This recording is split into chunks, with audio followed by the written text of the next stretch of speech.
Um, I'll leave it to her, to Anna from Flight Free UK, to tell us about the campaign. And if you've got any questions, any comments at any time, do just pop them into the chat. And after Anna's talk, I'd love it if you can share your own experiences of traveling flight free, or fire any questions, and hopefully we can answer them. So over to you, Anna. Thank you, Rachel. I've just realised my cup matches my jumper. What a delight. Well, hi, everybody. Yes, I'm going to talk for a little while about Flight Free UK, the campaign that I set up a couple of years ago, as Rachel said. I'm going to show you a few things as I do that. So let's get this going. Oh, that's me holding our pledge card. Will you be flight free in 2022? I'm just going to outline what our campaign is and why we run it. So Flight Free UK asks people to take a year off flying. We're a behaviour change organisation, and our method of behaviour change is, could you give up something for a set amount of time? And in our case, it's a year.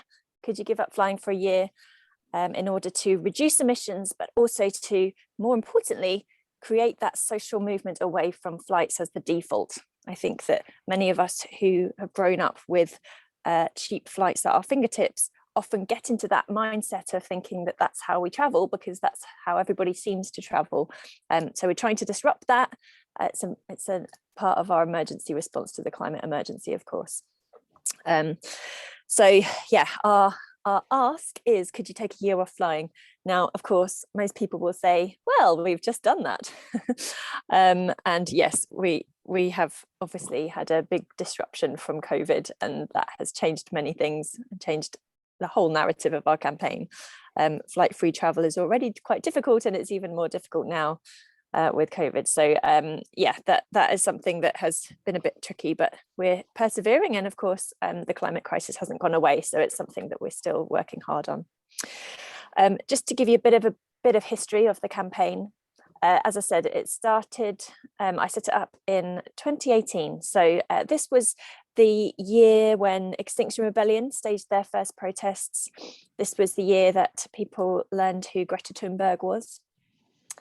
It was also the year that a campaign in Sweden started called Flyfritt, and it had the same method of behaviour change, asking people to take a year off flying, give up flying for a year, in order to try the alternatives and see what else was out there, and kind of try and break that habit. I think a lot of behaviour change campaigns, such as Veganuary, such as Stoptober, they don't say you can never do this again, you have to give up forever. It's more, could you try the alternatives for a set period of time? And that's the behaviour change method we use. So yeah, this had started in Sweden, and I think we can all agree that the Scandinavian countries lead the way when it comes to green measures. And this inspired me. I have been, myself, I haven't travelled by air for more than 10 years. And yeah, it kind of made sense, having worked in behaviour change on road transport for a long time, and then getting to the point where I was like, okay, I think actually things have got to a point now with the climate crisis and the awareness of our need to do something, that starting to talk about aviation to more and more people is probably the right thing to do at this stage. It was also the time when the IPCC 12 years report came out and said, okay, it's serious now, guys. We've been talking about climate change for 30 years now, but this is when we really have to, do something about it. Come on. And that spurred me into action as well. So yeah, I set up Flight Free UK. And we started in 2019 with we were collecting pledges for the following year. We spent a long time collecting pledges for the following year for a Flight Free 2020. And then of course we got to 2020 and everybody had a Flight Free year. Nothing to do with the campaign, of course. So yeah, as I said, that's massively changed the narrative and changed things. But okay, so that's a little potted history of the campaign. Now, why do we do it? There's a Why Flight Free page on our website, which has this chart on it, and a little video as well, lovely little video that is really handy to watch, a little cartoon that explains a few statistics and kind of gives a little bit of a background to why we're asking people to take a year off flying specifically. And the reason is not everybody flies, but if you do, it's likely that your flying emissions will outweigh every other type of emission you have in your life. Focusing on, we sometimes get into an unhelpful narrative when we look at global emissions, and people say, oh, well, aviation's only responsible for 2% of global emissions. That's not true, actually. That's a statistic that's often wheeled out by the aviation industry, as you can imagine. It's more like 3.5%, but that's still very low. It still sounds very low, doesn't it? The reason that it sounds low is not because aviation emissions are low, it's because hardly anyone in the world has ever got on a plane. But here in the West, you might think that everybody flies, especially if those around you do. So yeah, it's more of, obviously it's part of our lifestyles here, part of our high carbon lifestyles here in the West. And it really does compare, it does blow other things out of the water, as you can see from this chart. So we're looking at comparing just one return flight to other things that we do in our lives. Over the course of a year, if you eat meat on average, and of course we have to speak about averages here, if you eat meat, over the course of a year, you generate just over 2 tons of carbon. Driving a car for a year, it's just under 2 tons. Don't worry though, if you change all your light bulbs, you're going to be saving a tiny, tiny amount of carbon. I think the light bulb narrative has done us no favors, really. People still think that that's an impactful thing to do. Of course, it's an important thing to do, but when we're talking about impact, we have to really be realistic. But yeah, right at the top there, it is the flight. So Bali is a lovely destination chosen by many people, 3.37 tons of carbon to take a flight to Bali, and that is per passenger. That is not for the plane. So you can see it's overwhelmingly makes up the largest part of our emissions if we do fly, and especially if we fly multiple times a year. Now there's a line down the right hand side, excuse me, of the graph, the dotted line, and that indicates what would be estimated to be a sustainable footprint. And sustainable is also a tricky word. Again, we're going on averages here, but as recommended by the IPCC in that report from 2018, an annual sustainable footprint would be 2.3 tons of CO2 each over the course of the year. Everything we do in our lifestyles here in the West pretty much reaches that, like every individual thing we do. Our diet, heating our homes, getting around. And those are the things we need to do to live. And if we're adding flights to that equation, we're really far beyond where we need to be. Now, of course, it's not all about individuals. We can't just rely on individual footprints, and this is a narrative that has perhaps distracted from the real problem, I say in inverted commas. A lot of people say, you know, we should be focusing on system change, and of course we should. But let's not forget, we as individuals are part of the system.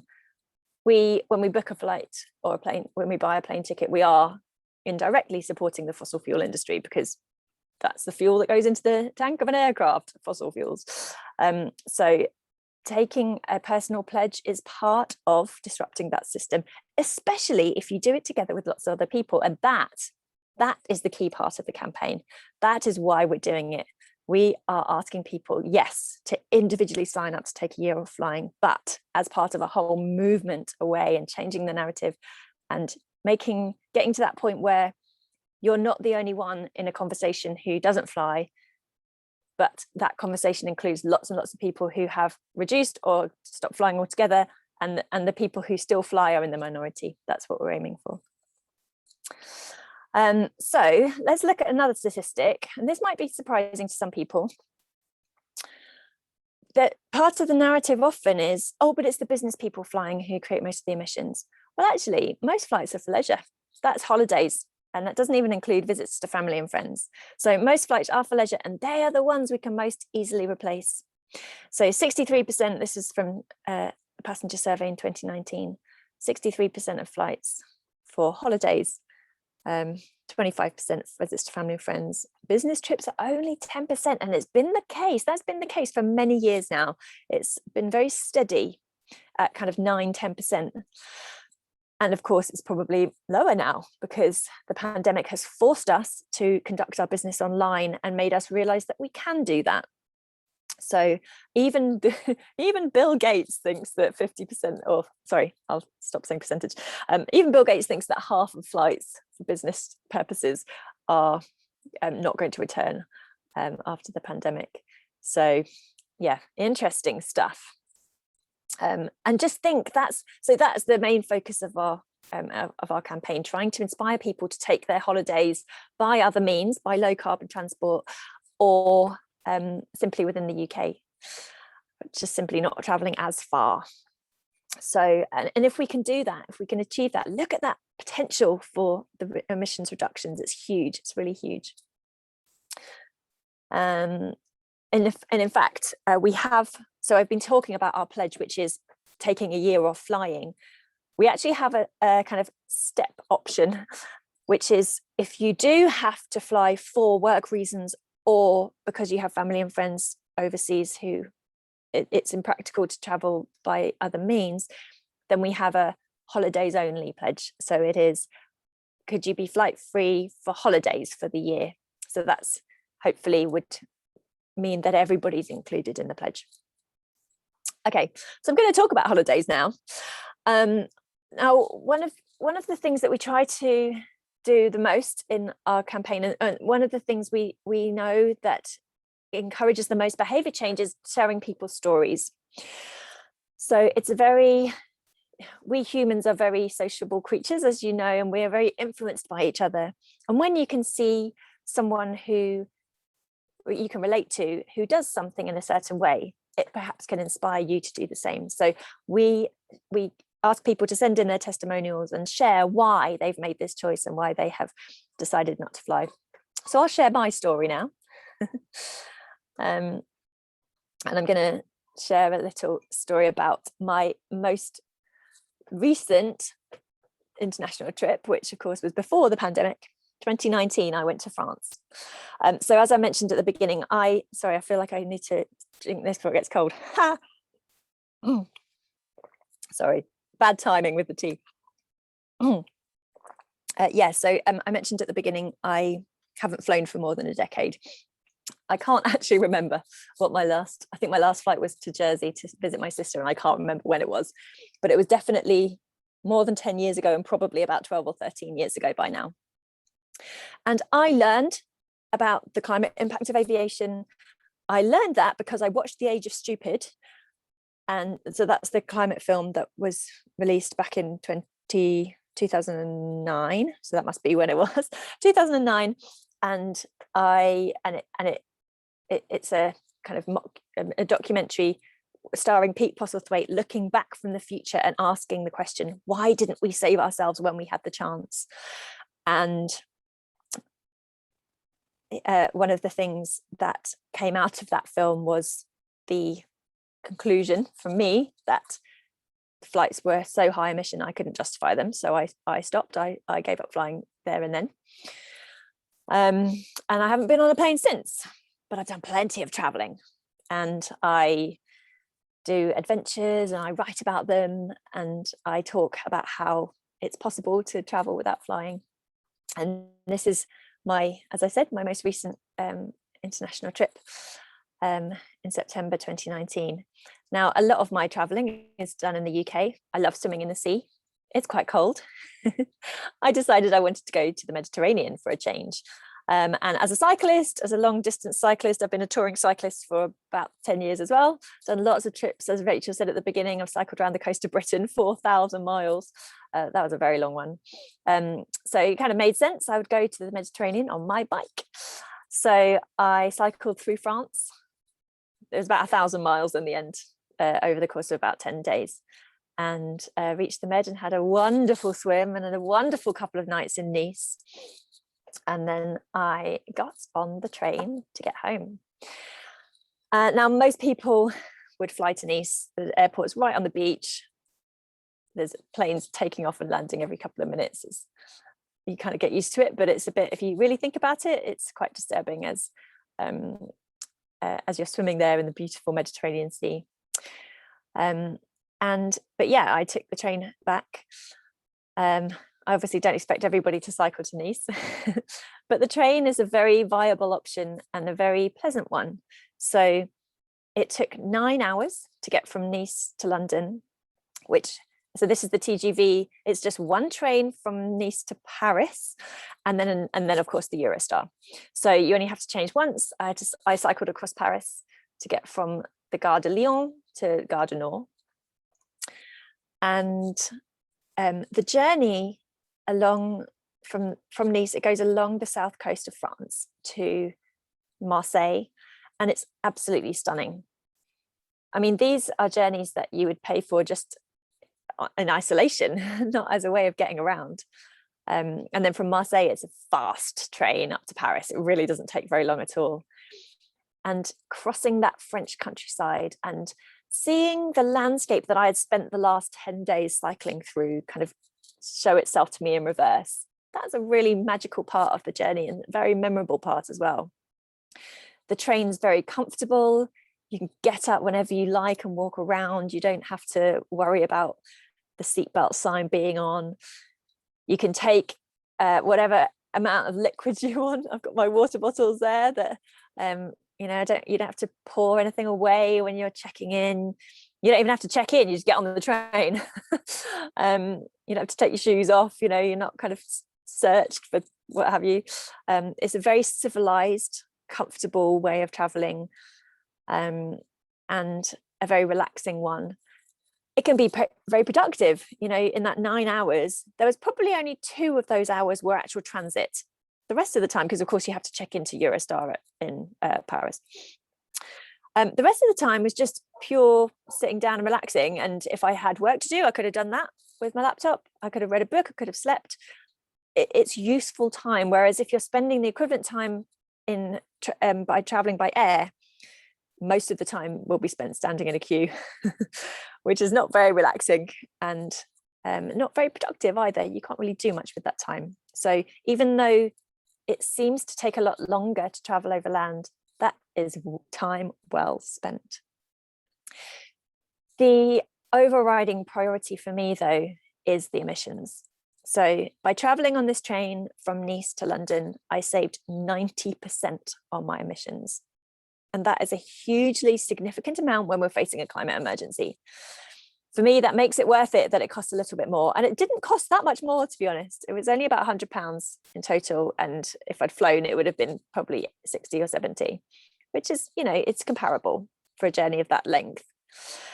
But yeah, obviously you're not paying for the same experience. I'd much rather pay a little bit extra and have some nice leg room and a nice experience. But yeah, emissions wise, it's incredibly significant how much your emissions will drop if you travel by rail throughout Europe. And the rail systems throughout Europe are wonderful. There are so many more options than there used to be, especially now. There's a growing trend away from air travel, or a growing awareness of environmental sustainability. Lots of groups and campaigns lots of groups and companies are increasing the number of trains, introducing night trains, all of these ways of traveling without flying. It's fantastic. We're very, very lucky here with Europe. What's next? Oh, a nice picture of the plane. I took that picture coming into Gatwick. I mean, that plane is, I'm not. I'm on my bike. Yes, so I mentioned the stories that are inspiring. My story is about taking trains through Europe and riding my bike. But a lot of the stories that we share are simply about, actually, so before I say that, on our website, flightfree.co.uk /be inspired, we have a Be Inspired page, which is where we have all of our stories. That's where we share our stories. And if you click the travel tab, there are a huge number of wonderful stories on there. So it is taking a train to Sicily, or taking a container ship from Singapore to the UK, or traveling by ferry to Helsinki, or going by coach to the middle of Italy, or traveling by train all the way to Beijing, which is an incredibly that's a massive commitment, isn't it? All of these stories we have on our website, which I think are very inspiring. But of course, it's not just about traveling long distance. There is a lot to be said for not traveling at all or staying here within the UK. I wonder what my next picture is, because I feel like we shouldn't really be watching, looking at a picture of a plane. I'll just have that one. I'm going to go back to that picture I just skipped on in a minute. But yeah, just to start with, I'll talk about the value in not really traveling at all or exploring the UK. So when I started my life as an adventurer, in fact, I'm going to do a plug here, shameless plug. Once I completed my bike ride around Britain, I wrote a book about it, Eat, Sleep, Cycle, a bike ride around the British coast. And this book, I mean, one of the things I say at the beginning is it felt wrong to get to know another country when I knew so little about my own. And as an environmentalist, I wouldn't fly. And those are my two main motivations for cycling around the coast of Britain. And I absolutely fell in love with the UK in that journey. I felt like before I set off, I thought this will kind of earn me my international travel. Once I've done this, I'll have done the UK. I can tick that off and I can go further afield. And it had the opposite effect. It didn't make me want to do that at all. It made me want to explore more of the UK, because I thought and I knew for every inch of coastline I had seen, there are thousands more. For every wonderful destination I'd been to, in every city and every countryside location, there are many, many more that I didn't see. And you can have a lifetime of travel here on your doorstep. And I think we forget that and we overlook that.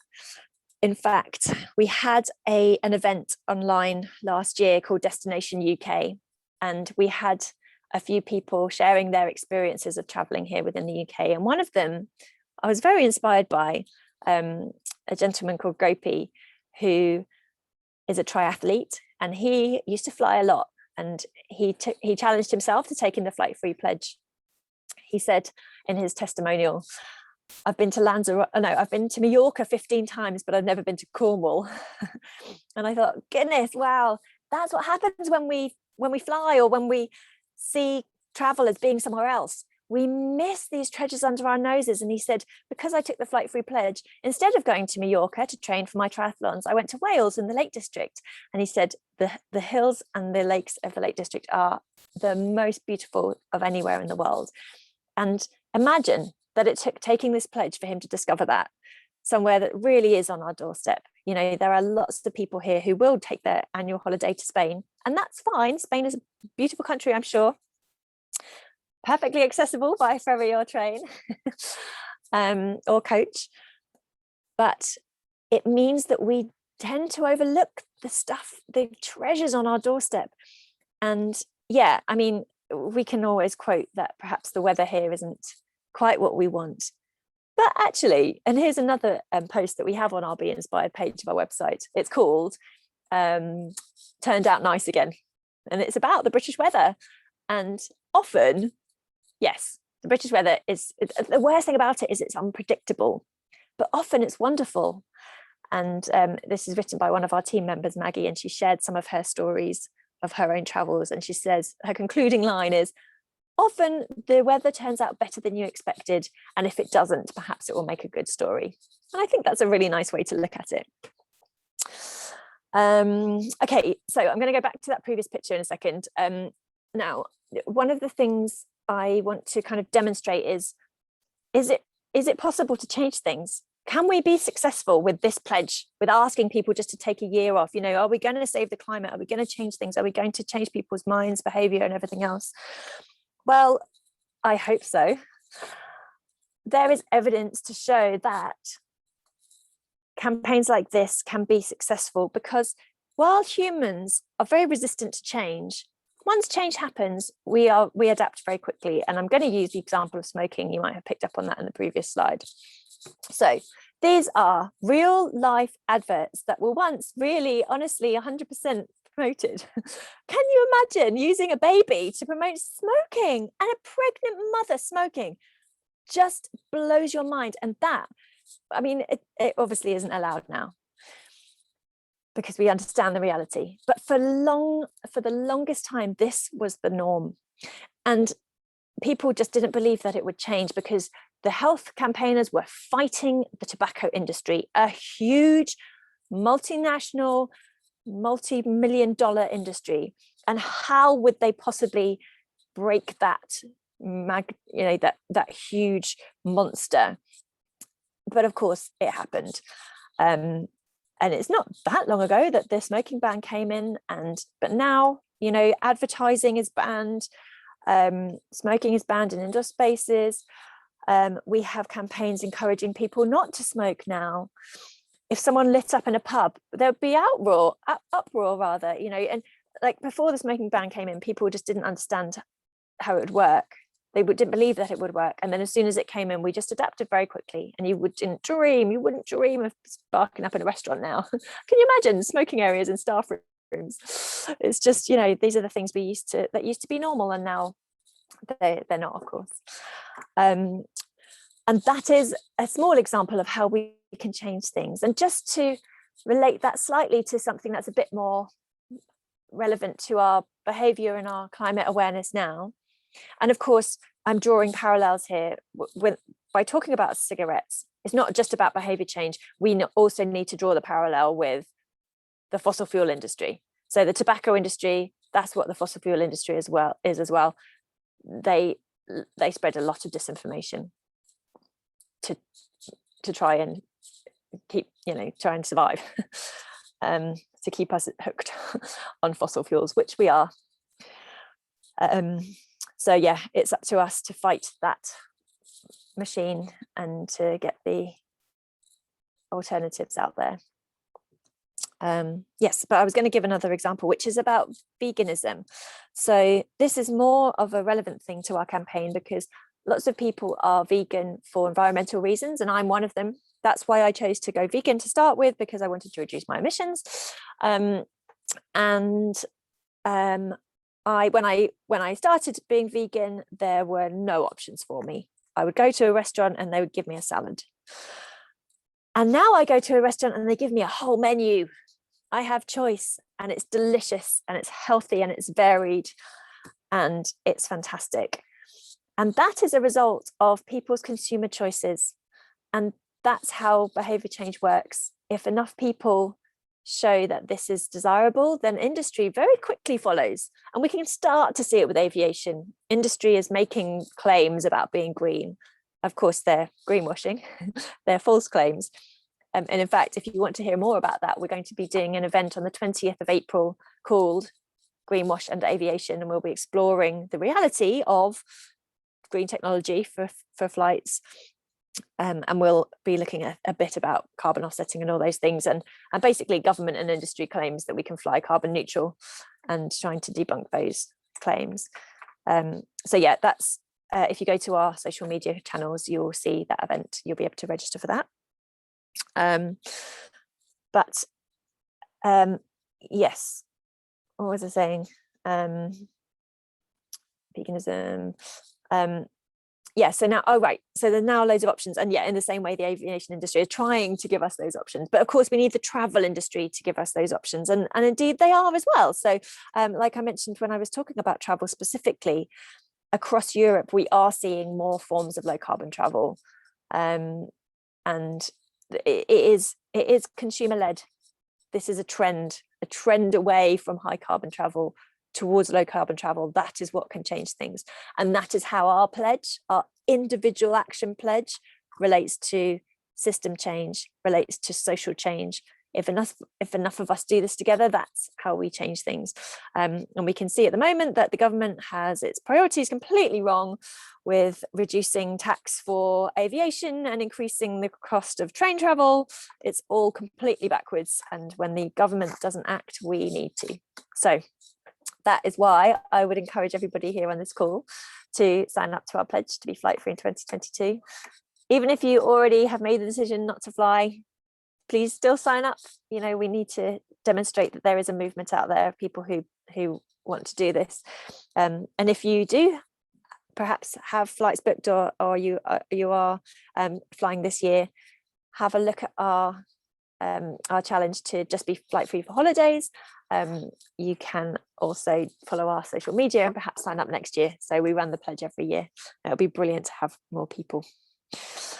Okay, I am going to stop my share now.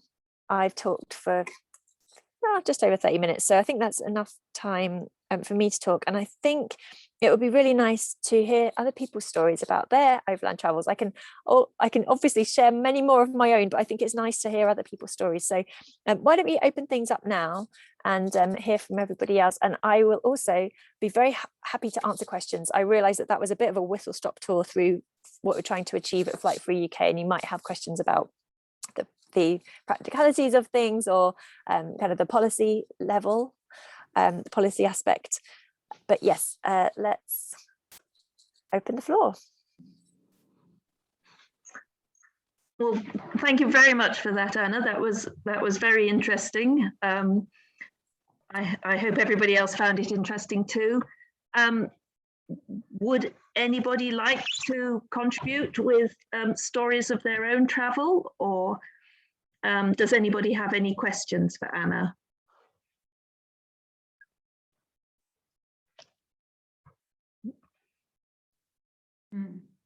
Yes, Andrew. Hi, Anna, thanks for that. Yeah, very good. I think it's a good campaign. I think people travel to reach a destination normally, and then they want to, especially heat and seaside and things like that. So they want to get there quickly. And I think, for me, well, for us, we don't travel for a destination. We travel for the journey. And I think that's a big thing to differentiate between the destination and the journey, because when we travel for the journey, then we're not thinking about where we're going. We're thinking about what rich experiences we can have along the way. So we tend to make smaller steps. We last flew before the pandemic really bit, and don't plan to fly again. But we just love going on low tech, or the cheapest travel instrument that we can find, because we have the best experience. We say the less we spend, the greater our experience. So if we can hitchhike, we love to hitchhike, because we meet people who are maybe local, have some knowledge, especially in foreign countries. You get to start rubbing shoulders with people in that country, and you get to understand what's under the skin in the country. And we like to catch buses because of the same reason. We're rubbing shoulders with locals generally. So yeah, I think it's about the journey and not just the destination. And the other thing I think is that I think a campaign like this is very useful, but it doesn't, I don't see, can you explain how it connects people to, or makes people connect to their environment, to the nature around them more? Because I think that's the overarching problem, isn't it? That we're disconnected from nature and the environment, and transport is only one aspect of that disconnection. And as I say, it is about, let's get to where we want to go quickly because we don't have the time. And I think the whole paradigm needs to change. Definitely. And I wholeheartedly agree with you that when we travel overland, it is as much about the journey as it is about the destination. I think I liked what you said about it's not about where you're going. And I think I would finish that by saying it's about where you are. And when you're traveling slowly, where you are at any given point is the experience, isn't it? I think by trying to instill this mindset in people, that's what we can achieve in terms of changing their attitude towards the planet. We don't outright talk about nature because we are a transport campaign, but although having said that, our next podcast episode is about wildlife and the effect of aviation on wildlife. So we are hopefully interviewing someone from the Wildlife Trust. So yeah, there is that link. But I'll just refer to one of our most recent posts on our travel page of our website, which is about a lady who lives in Lancashire, and she's from the south of Spain. And she travelled from one home to the other by rail and bus. And she said just simply the experience of doing that really opened her eyes to the natural world in a way that you simply don't by flying, because you are connected to it. So she said, I felt connected to the planet. And I think that's what we can achieve with the campaign. By encouraging people to undertake these forms of transport, we are connecting them to the ground. And in fact, I mentioned the Swedish campaign that inspired the whole thing. The English translation of, I'm not even going to attempt to say the Swedish, I will say it, Vi håller oss på jorden, and I will get slammed by my Swedish friend for mispronouncing that. Vi håller oss på jorden, which means we hold onto the ground, or we hold onto the earth. So it's not just about staying grounded and physically standing on the ground. It is about holding on to the earth, like protecting the planet, looking after it. And I feel that those two things are intrinsically linked. I feel that people, once they take the slow travel option, they feel that connection to the earth more. And in fact, we've even had comments from people who say, once I tried slow travel, even if there were to be a way to fly carbon neutral, I wouldn't do it because I prefer this new style of travel so much more. And I think that's a really important legacy of the campaign as well. Yes, thank you for that. I think that's a very interesting point about connecting with nature, because as you travel by train, I mean, you, Anna, said you cycled down and then you took the train back and you saw the countryside change. And certainly when my husband and I have traveled across France and across Italy and so on by train, you see the landscape changing, you see the vegetation changing, and you realize that you're moving from temperate to more Mediterranean environments. Whereas if you're in a plane, you simply just get picked up and put down, and you have no idea about how far you've traveled and the change that's occurred as you've gone over those miles. And I love, Andrew, your idea of taking the cheapest, most basic type of travel. I think that's wonderful, because that way you do connect with local people, you do talk to them, and you always find out how friendly people are and how much they just want to share. I wonder if I could develop that a little bit more, because that is a really interesting point. And I feel like lots of people will say to our campaign, oh, you want to stop people traveling, but that will close people off to the rest of the world. And, you know, we need to understand us, we need to understand other cultures and all this kind of stuff. Well, actually, I would argue that, yes, travel opens our eyes to the world, but air travel doesn't do that. Air travel removes us from that, because as you just said, Andrew, when you're traveling in those slow ways, you are meeting the local people, you are going through those smaller stops, you are hearing people talk in their own language. Whereas for lots of us, if we are going on a package holiday, especially, we go to the airport, we get on the flight, the next time we hear a different language is when we arrive in our destination, and the chances are we're going to go to a resort that's full of other Brits. So, you know, I really strongly push back against that one. And I feel that people who say, you know, we have to have this integrated international community, I say absolutely we do, but I don't see the annual holiday in Spain in a British resort as the answer. But, you know, if you yeah, I know that's a bit stereotypical, but it's kind of, we would understand each other a whole lot more if we did that, if we had those experiences that you just described, Andrew. We've had a question in the chat from Jane saying, hello, Anna, what is your view of ecotourism, which supports economies of developing countries and helps prevent poaching? How would you travel to, say, Zambia, for example? Which is a really interesting question. It is an interesting question. It doesn't have an easy answer, of course.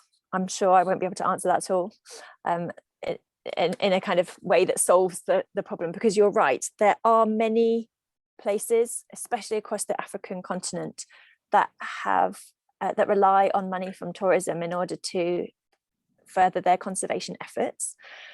It's a real problem. We have to look at the big picture and the whole picture, because of course, by continuing to fly and to fly these long distances, we are indirectly making it very difficult for these animals to continue to thrive, and for our ecology to continue to thrive because of the threat of climate change. So fundamentally, this is a problem. Short term, though, that obviously many communities rely on that money.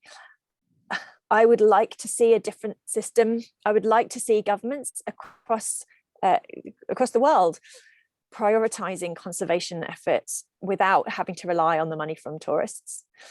You can argue that you are more enthusiastic about preserving something if you've seen it with your own eyes, and I also agree with that, and I see that, I sympathize there as well. So yes, there isn't an easy answer.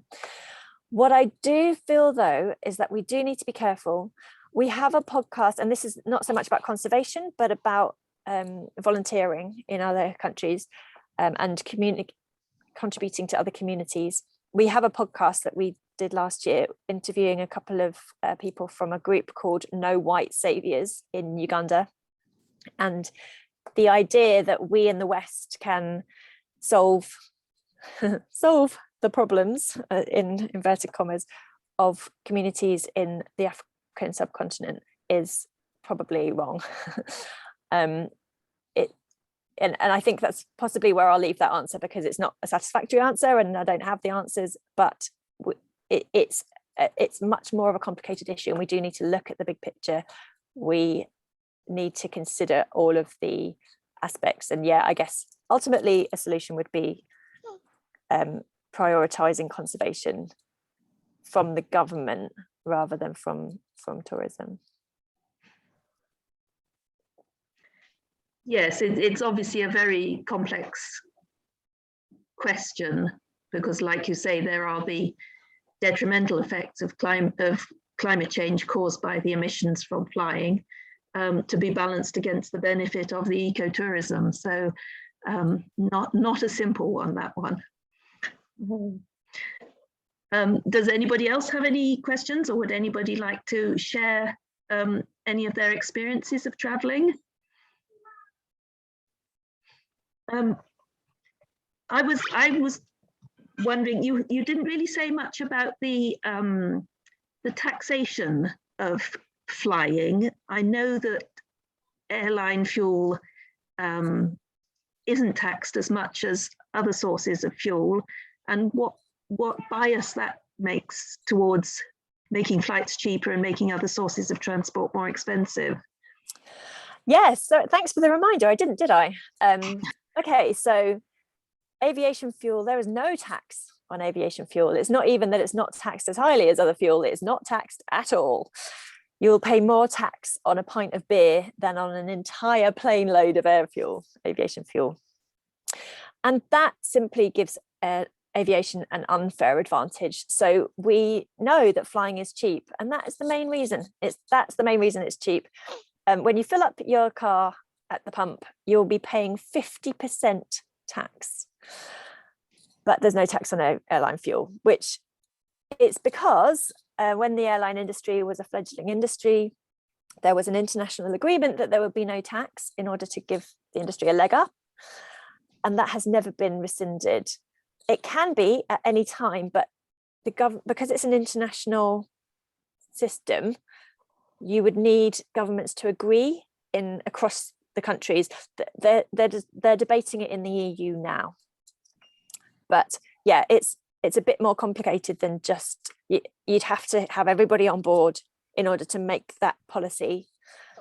You could do it bilaterally, so like flights between the UK and Amsterdam, for example, which by the way shouldn't exist given that you can take a train. That's one thing actually we would push for, policy which has been introduced in France recently. If there is a direct rail link that gets you there in less than a set amount of time, then they've removed the air route, which is amazing. That's such a forward-thinking policy. We should definitely do that here. You know, London to Amsterdam is the second most popular or second most used flight route in the whole of Europe, and there's a train that goes directly there. Anyway, sorry, I digress. But yeah, it's if you could do a bilateral agreement, so like the UK government and the Netherlands government could say, we will put tax on this route. Anyway, what needs to happen is airline fuel needs to be taxed. That would instantly start to level the playing field, because it's not a level playing field. And no wonder people choose to fly when you can get to Croatia for 10 quid. You know, you're going to look at that and you're going to say, or Prague or whatever, you're not going to look at the train and say, oh, good, £160 versus 20. Of course I'm going to fly. You know, it's quite criminal how cheap it is. I mean, it shouldn't be that cheap. I mean, the train shouldn't really be that expensive either. So we do need to balance things out. What we would like to see is the cost of travel, the environmental cost of travel reflected in the price of the ticket. So as I said before, my train trip to Nice or from Nice was 1/10 of the emissions of flying. Imagine if it were 1/10 of the price. How amazing would that be? That would change people's behavior straight away. So yeah, priority taxing aviation fuel and bringing the airline industry into the same rules as all other industries. Yes, certainly the cost can be a factor to put people off, as well as the fact it does take longer, though the travel is part of the journey, part of the holiday. So yes, yeah, yes, Andrew. It's an interesting thought, isn't it? So if travel was priced to reflect the environmental impacts, then behavior would change. Mm-hmm. Yeah.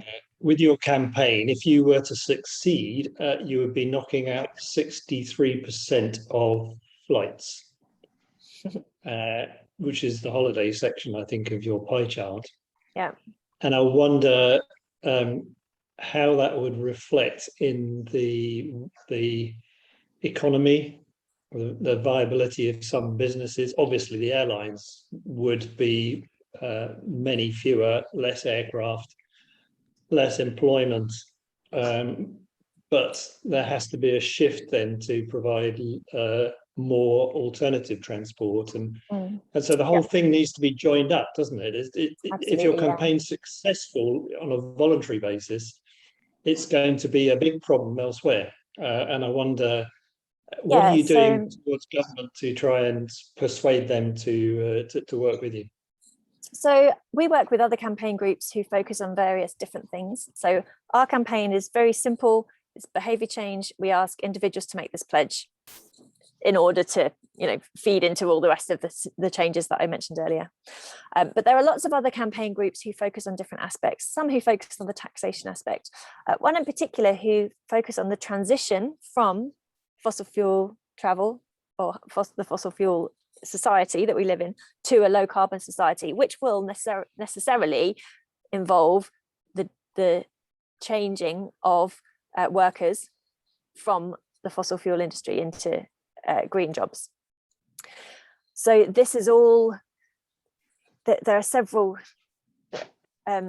groups that kind of focus mostly on that. Now, COVID has demonstrated that what happens when we all stop flying at once is a complete disaster. If the market is influenced by consumer-led change, then it's different. That's when the market can keep up, industry can keep up, policy can keep up, and it changes slowly enough, hopefully quick enough to solve the climate crisis, but slowly enough that industry can adapt. And this is where, so there have been studies done, or I suppose studies is the right word, to show that for every 10 jobs lost in aviation, there would be 30 jobs elsewhere in the green sector.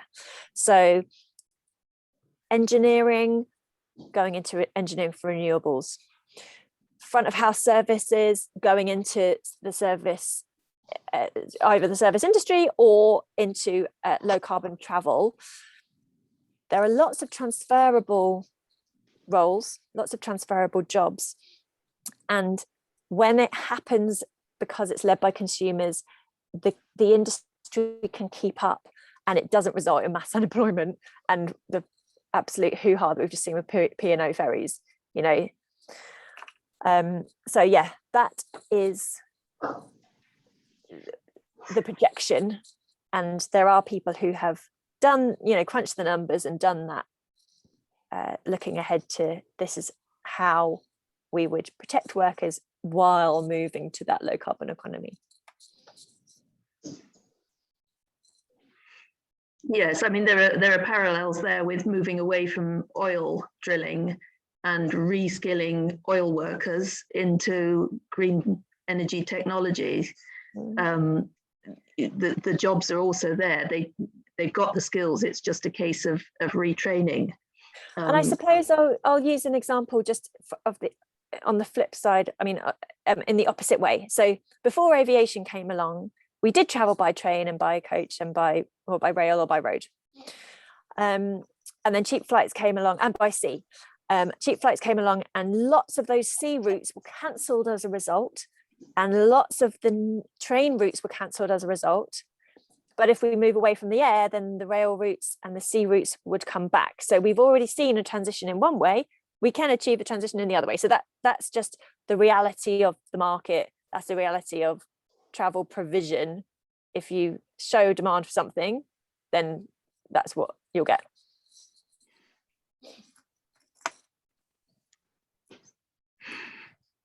Okay, has anybody else got any questions? If you want to either speak or pop them in the chat and I can read them out.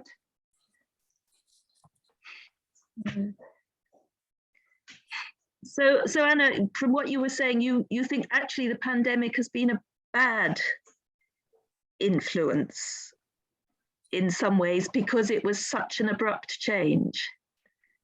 Yeah, I mean, the pandemic has probably had positives and negatives for everybody. It's been very difficult for lots of people, but yeah, there's a couple of ways that it has affected the campaign and travel, of course, as we know. So firstly, it removed our choice, and people don't respond well to that. When we were all kind of forced to adopt low carbon behaviours, i.e. stop flying. But when the choice is removed, then that's not going to lead to long-term behaviour change. So there are lots of people who are very understandably desperate to get away and gagging to get on a flight again, which they are now. You know, flying rates of flight haven't gone back to what they were pre-pandemic, but people are once again taking to the air. On the other hand, being forced to stay put did show us that we could have those holiday experiences without going very far at all.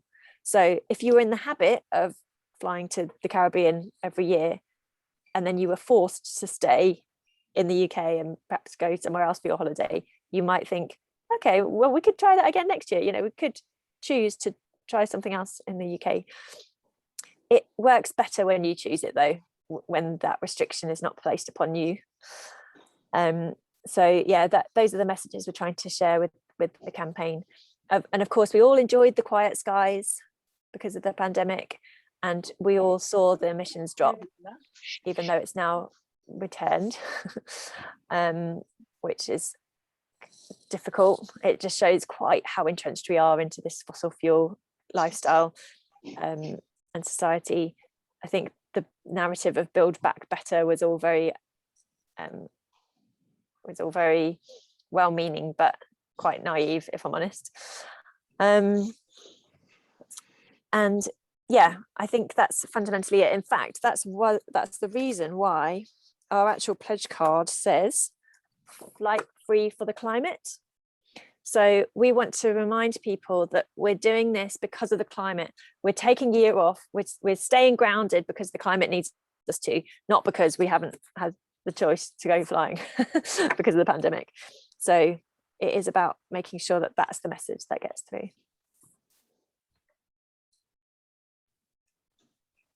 Hi, I'm Yolandi. I'm Andrew's partner, and I hope you don't mind me asking. I just wanted to pick up on your point around the lockdowns. I'm a local ward councillor in the Kern Bridge ward, which is south of Ross and Wye, but goes down to Monmouth. So it's that beautiful part, you know, where you've got the river Lovely. wandering through Goodrich. I've cycled through it many times. Yeah. So but what I would like to say is that what I found the lockdown did is that it made people appreciate the local public rights of way. You know, it was the first lockdown was a shock because a lot of people were coming from outer areas. So when it was initially lifted, and we had a lot of bad behavior, and I won't go into, you know, what was happening, but it was really truly shocking. And I just wanted to raise that because I think that there's a need for education too about I think this last lockdown's been not so bad because I think all the local agencies have been more prepared and been able to kind of like get the message out there about the countryside code and about respect and, you know, not parking on passing places. So we still have that. I think in the first lockdown, people were just so desperate to get out, but it gave people an introduction. So people were coming from Birmingham into my ward, and, you know, really starting to explore the local area, which was actually fantastic. Yeah. And I think the investment within the public rights of way is so essential. But for me, what you'll see in the local papers is that the government has now just pulled back on its bus improvement plan. So Herefordshire is not going to get the money it was promised to put into, and Hereford, you know, so I think from me as a local politician, I'm just so saddened by the rhetoric is not following the reality. So sorry to say that from a political, you know, but of course. really, you know, it's like the tax, you know, it's I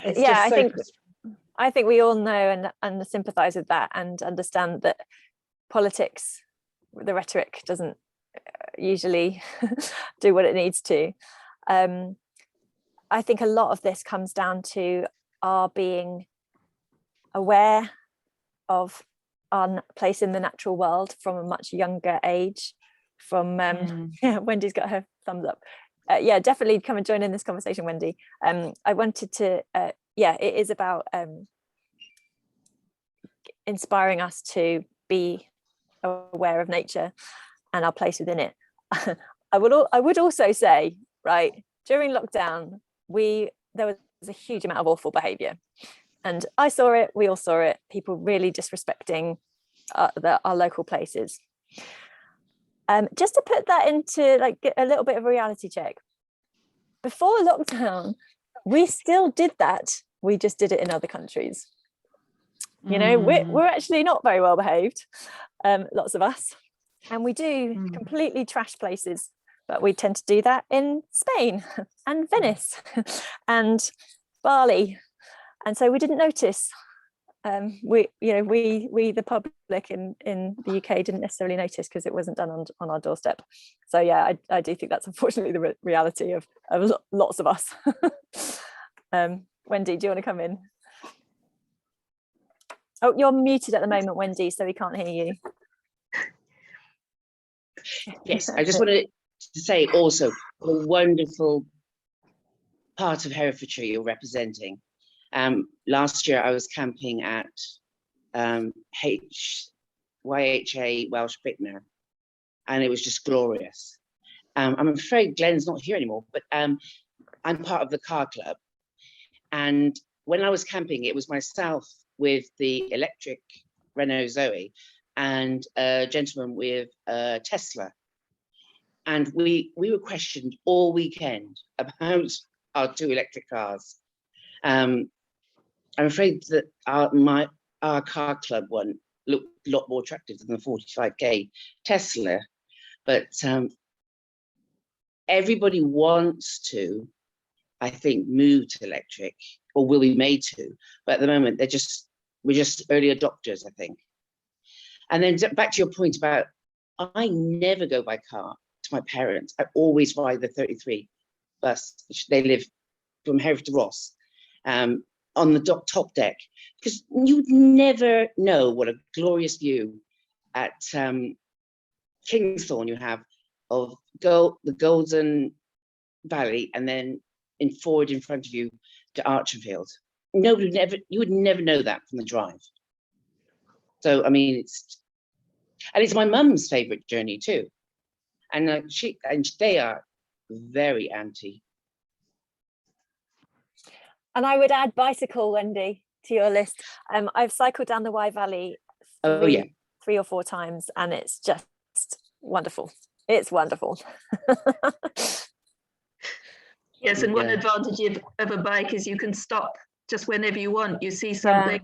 I can remember cycling up on Shetland or Orkney, and we just pulled into Skara Brae, and we both screeched to a halt because we'd heard snipe drumming.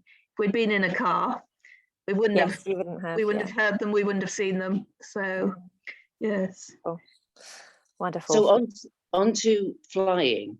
So I last flew in 2017, and previous to that, it was 2009. And I think I could easily sign your pledge, Anna. I'm just embarrassed at the carbon, I know what you say, weight of flying. You know, I can't justify. I don't think I can justify it anymore. You know, if I have children, what are we leaving for their future? You know. Yeah. Thank you. Yeah. We've had another point in the chat from Ant Barraclough, who says he just wanted to say that the travel agents should be offering alternatives to air travel, which I think is a very good point. Yeah, very good. So there are actually 2 new travel groups who started since the pandemic came along, which is an interesting time to launch a travel agency, but focused specifically on flight-free travel. So one of them is called Byway, and the other is called the No Fly Travel Club. And these are travel agents that will give you 100% flight-free travel trips. There are other travel providers, for example, In Travel, so INN Travel, they are very open to the challenge of providing a flight-free holiday.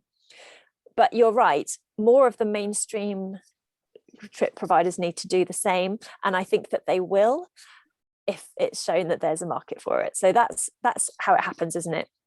That you show that there's a demand for it and the industry follows. So yeah, it's a challenge booking rail travel or overland travel, much more of a challenge than just booking a flight. And if travel agents were to be more on board with it, then yeah, it would really help. In fact, I'm just going to put those 2 names in the chat so everybody can see them. And also, this isn't a travel agent, but you've probably all heard of the Man in Seat 61, the website, which describes in very useful detail any trip without flying in the world. Amazing. Yes, Man in Seat 61 is a wonderful website. I think also, one of our experiences back in 2012, I think it was, we were traveling around the world, flying quite a lot. But when we went from Santiago in Chile all the way to Mexico City, and our mission was to not fly. It's actually physically impossible to get from Colombia to Panama without flying unless you go on a boat, and then it's timetabled, and we didn't have the time. But otherwise, we found that not only were we traveling in chicken buses, rubbing shoulders with locals and chickens, which was a great experience, but we also, our brains were stretched because we had to improve our Spanish to find out where the bus stop goes, where the bus goes, and how much it costs, and is it in the right direction, and that was good enough for us. So it's an education in the transport of a country, and it's a learning experience as to how to get about. And again, it's a richly rewarding system, but Yeah, and on bicycles, Wendy, I love bicycles myself, and you're going so slowly relative to a car that you actually see things. And so it's a much better way of getting around, and we've upgraded to no car at all now. Brilliant. So we're not going to have an electric car. We don't have a petrol or diesel car. So we're with, yeah, and that's our pledge. And it's been remarkably good, remarkably easy. And well, we did it just over a year ago, February last year, and we said before the winter that we'd review it, because winter can be a difficult time. And when we got close to winter, this last winter, we looked at it and said, yeah, it's great, let's carry on. And it works. It's you know, we live on the top of a hill. We have to walk about a mile to get to the local bus stop, which has 2 or 3 buses a day. But it doesn't stop us. And we have invested in a couple of motor scooters so that we can get around with minimal fuel consumption, and you know, if we need to move a bit more quickly. But it's all a journey. It's a journey to explore how to go around without carbon. So without well carbon. done. That's really admirable, actually, and a really good example of how it is possible, because lots of people would say, well, I don't have a car, but I live in a city. I live in London. It's really easy not to have a car. In fact, I find it very confusing when people do have a car in London. I'm like, why have you got that? But for those who live much more in rural locations, the standard narrative is I need it. And so, yeah, well done to you for not having one.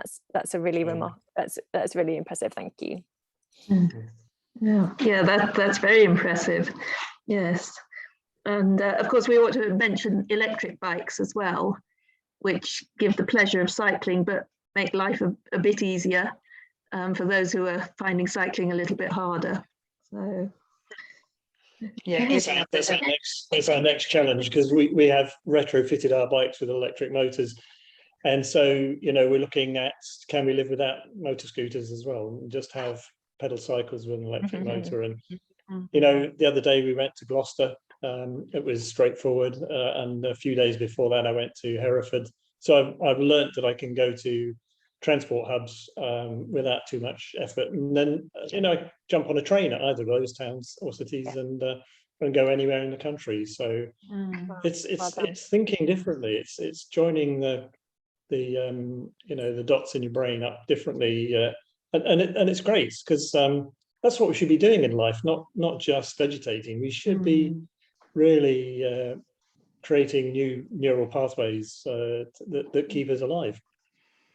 Yeah, can I just add to that too? Because the other thing is that Jeremy Milne, one of my colleagues from the Green, he is also suggesting that we should have like car clubs, and as part of like housing developments, we need to start thinking is that really getting, you know, like we would love to be part of a car club, but it's still not happening in Ross-on-Wye, because, you know, there might be times that we do need to access, but we actually hire our neighbour's car, so we rent it for a weekend or something, you know, by getting separate insurance and doing it that way. So we've created a local car club, but it's, you know, but I think that it's about really, so within the planning system, we really have to start thinking differently as well, and have social sustainability, you know, and as well as, you know, like transport sustainability. It's trying to rebuild communities by getting people to work together for a common purpose. But yeah, sorry. I'm going to put the Flight Free UK website in the chat here as well. I'm sure that Rachel, you can add all these links to any newsletters that go out. And I also want to ask if anybody would like to share a story with me about flight free travel, or your own personal decisions of, you know, your actions to reduce the amount of carbon in your lives. I would be really, really keen to hear them. So as I said at the beginning, that it's the stories that make the campaign. So if you want to share your stories, then please do get in touch, and you can get in touch via the website. Oh yeah, one question about yes, Jane has put one question in the chat. Are there any resources similar to Man in Seat 61 for boat and ship travel? Well, interestingly, Mark Smith, the man in seat 61, he does list sea travel, oversea travel, when there is no rail option, i.e. across oceans. So you can, his website will tell you how to get to Australia and New Zealand, Yolanda, in case you're interested. And it's possible, of course, but just that is an adventure. So yeah, the options are on there. I don't think there are specific websites apart from that. But if you are looking at, and this is a bit of a casualty of the pandemic, if you're looking at low carbon transport across oceans, you're looking to go in a cargo ship and be a passenger on a cargo ship. They have berths that they will sell. It's quite expensive, but it's an experience you will never forget. But yes, it hasn't been happening during the pandemic. Hopefully will start to happen again. And I don't actually know what the websites are for booking that, but I'm sure that at some point they'll be back online. But yeah, that would be the lowest carbon way to get to Colombia or Singapore or wherever.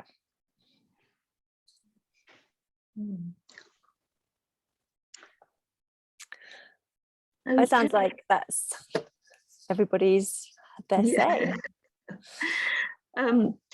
Anna's just given a plug for her website and Flight Free UK, and do sign up for her pledge. I promised to about 2 months ago, and I still haven't got around to doing it.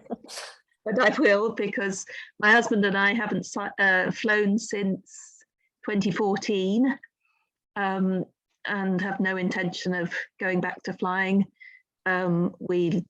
We travel by train. Well, pre-pandemic, we traveled by train to Italy, France, Spain, and just love it. And one thing we haven't mentioned is the railway architecture. Some of the stations are just beautiful. One of the mail shots I did for this was a picture of the restaurant at Gare de Lyon, Le Train Bleu restaurant, which is gloriously Baroque. So there are other aspects that are just of train travel that are just wonderful. But just before we finish, I need to give a plug for the Great Collaboration, which is HGN's project to get people to sign up to take individual actions to reduce their carbon footprint.